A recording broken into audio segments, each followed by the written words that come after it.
नमस्कार, सुप्रभात। स्वागत है आप सभी का। मैं हूं आपके साथ अमृता चौरसिया और इस उम्मीद के साथ कि आप सभी अपने घरों में स्वस्थ होंगे और एक स्वस्थ दिनचर्या का पालन कर रहे होंगे।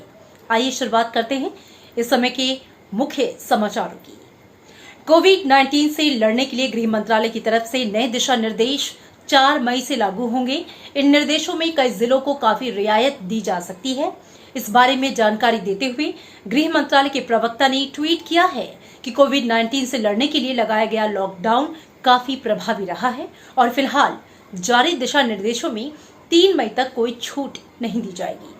बुधवार को हुई समीक्षा बैठक की जानकारी देते हुए प्रवक्ता ने बताया कि 4 मई से जारी होने वाले दिशा निर्देशों के बारे में आने वाले दिनों में सूचना दी जाएगी। गृह मंत्रालय ने विभिन्न स्थानों पर फंसे प्रवासी श्रमिकों, पर्यटकों और छात्रों को आवाजाही की अनुमति दे दी है। हालांकि मंत्रालय ने इसके साथ ही कुछ शर्तों को लागू किया है जिसका पालन करना अनिवार्य होगा। गृह मंत्रालय की ओर से जो दिशा निर्देश जारी किए गए हैं उनके मुताबिक सभी राज्यों और केंद्र शासित प्रदेशों को ऐसे व्यक्तियों को भेजने या फिर बुलाने के लिए मानक प्रोटोकॉल को तय करना अनिवार्य होगा। नोडल अधिकारियों को ऐसे लोगों को पंजीकृत करना होगा। ऐसी स्थिति में जब कुछ लोग सामूहिक रूप से एक राज्य से दूसरे राज्य में जाना चाहते हैं तो इसके लिए दोनों राज्यों को सड़क मार्ग से परिवहन के लिए सामूहिक अनुमति देनी होगी। यात्रा करने वालों की स्क्रीनिंग होगी और जिसमें कोरोना संक्रमण के लक्षण नहीं दिखेंगे उन्हें ही यात्रा करने की अनुमति दी जाएगी। यात्रा से पहले बसों को सैनिटाइज किया जाएगा और बस में बैठने वालों को सोशल डिस्टेंसिंग का पालन करना अनिवार्य होगा। गृह स्थान पर इन यात्रियों को क्वारंटाइन में रहना होगा जहां उनकी जांच की जाएगी। कोरोना के खिलाफ जंग में भारत के वैश्विक स्तर पर तारीफ हो रही है। देश के 300 जिलों में कोविड-19 का कोई केस नहीं है और महज 129 जिलों में हॉटस्पॉट हैं। पिछले 7 दिनों में देश में 80 ऐसे जिले हैं जहां पर कोरोना वायरस का एक भी नया केस सामने नहीं आया है। पिछले 14 दिनों में 47 जिले ऐसे हैं जहां पे कोरोना संक्रमण का कोई भी नया मामला सामने नहीं आया है, जबकि 39 जिले ऐसे हैं जहां पर 21 दिन में कोई केस सामने नहीं आया। वहीं 17 जिले ऐसे भी हैं जहां पर पिछले 28 दिनों से कोविड-19 का कोई भी केस सामने नहीं आया है। भारत में पिछले 3 दिनों से कोरोना संक्रमण की डबलिंग रेट में काफी सुधार हुआ है। केंद्रीय स्वास्थ्य मंत्री डॉक्टर हर्षवर्धन ने कहा कि भारत में डबलिंग रेट 11.3 हो गया है। उन्होंने कहा कि पूरे विश्व में मृत्यु दर 7% के आसपास है, वहीं भारत में मृत्यु दर महज 3% है। भारत में केवल 0.33% रोगी वेंटिलेटर पर हैं, वहीं महज 1.5% रोगियों को ऑक्सीजन दिया जा रहा है। इसके साथ ही 2.34% रोगी आईसीयू में हैं, जो देश भर में प्रदान की जा रही स्वास्थ्य सेवाओं की गुणवत्ता को दर्शाता है। इस बीच देश में कोरोना संक्रमण के 1813 नए केस सामने आए हैं। इसके साथ ही कोरोना संक्रमितों की जो संख्या है वो 31,700 के पार पहुंच चुकी है। अब तक 7,797 लोग ठीक हुए हैं। ऐसे में करीब 23,000 एक्टिव मामले हैं। वहीं मरने वालों की संख्या 1,000 के पार पहुंच चुकी है। देश में सबसे ज्यादा महाराष्ट्र में कोरोना संक्रमण के मामले सामने आए हैं। यहां पर संक्रमितों की जो संख्या है वो 9,300 के पार हो गई है। वहीं 1,300 लोग ठीक हुए हैं, जबकि 400 लोगों की मौत हुई है। गुजरात में अब तक 3,700 से ज्यादा कोरोना संक्रमण के मामले सामने आए हैं, वहीं 400 से ज्यादा लोग स्वस्थ हुए।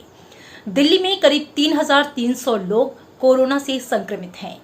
यहां पर 1,000 से ज्यादा लोग अब तक स्वस्थ भी हो चुके हैं। कोरोना संकट के बीच राज्यसभा के सभापति एम वेंकैया नायडू ने मिशन कनेक्ट के तहत उच्च सदन के लगभग सभी सदस्यों के साथ संवाद किया। इस दौरान उन्होंने पूर्व राष्ट्रपतियों, पूर्व प्रधानमंत्रियों, वर्तमान और भारत के पूर्व मुख्य न्यायाधीशों, राज्यपालों और मुख्यमंत्रियों के साथ भी बातचीत की।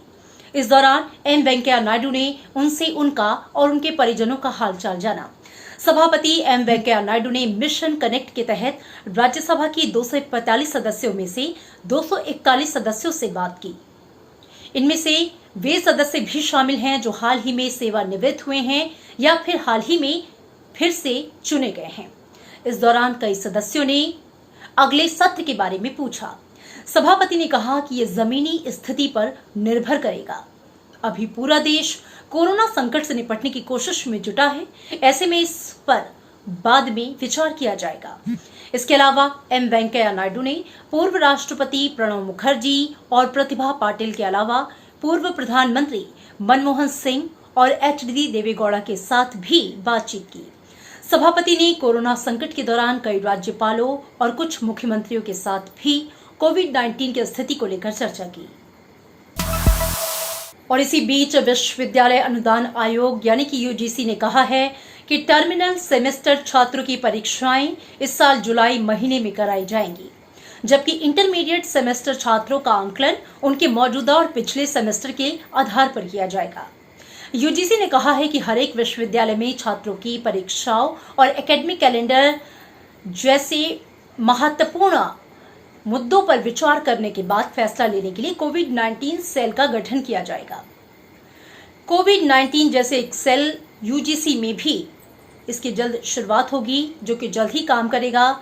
जहां तक परीक्षाओं की बात है, विश्वविद्यालय इन्हें जल्द पूरा करने के लिए वैकल्पिक या फिर दूसरे तरीके भी अपना सकते हैं। परीक्षाओं की समय अवधि 3 से घटाकर 2 घंटे की जा सकती है। अगर संस्थान ये चाहे तो प्रैक्टिकल परीक्षाएं स्काइप के जरिए कराई जा सकती हैं, लेकिन इन सभी उपायों को अपनाते हुए विश्वविद्यालय को सोशल डिस्टेंसिंग का पूरा ख्याल रखना होगा। लॉकडाउन की वजह से 10वीं और 12वीं की बाकी परीक्षाओं को लेकर लगाए जा रहे तमाम कयासों के बीच सीबीएसई ने बयान जारी किया है।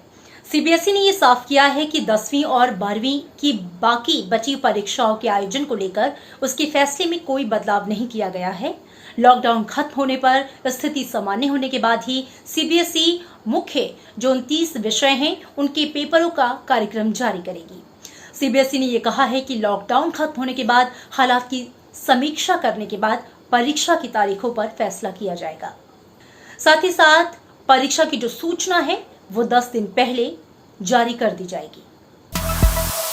कोरोना वायरस महामारी से हुए आर्थिक नुकसान की भरपाई के लिए ब्रिक्स देशों ब्राजील, रूस, भारत, चीन और दक्षिण अफ्रीका ने विशेष कोष बनाने का फैसला लिया है।